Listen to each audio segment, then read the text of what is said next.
ये है Lahore railway station पर समझौता एक्सप्रेस का प्लेटफॉर्म। ये जो अभी आपको दिखाया जा रहा है, ये वही ट्रैक है जहां दिल्ली अमृतसर से ट्रेन लाहौर आती थी और लाहौर से फिर इसी रास्ते अटारी वाघा के रास्ते इंडिया जाती थी।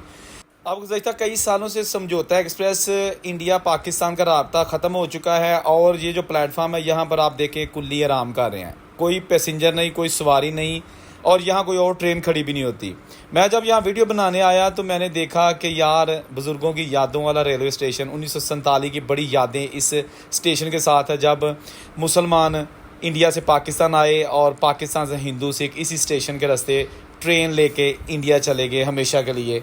और ये जनाब आज देखिएगा आप उनकी यादों वाला स्टेशन, दुखी यादों वाला स्टेशन अंग्रेज़ ने बनाया था, लेकिन उसके बाद फिर ये पाकिस्तान के हिस्से में आ गया और यहाँ से ट्रेन कराची जाती है। ये जो भी आप स्क्रीन पर देख लें, ये ट्रेन कराची से आ रही है, कराची एक्सप्रेस, ठीक है ना। एक बुज़ुर्ग ने यहाँ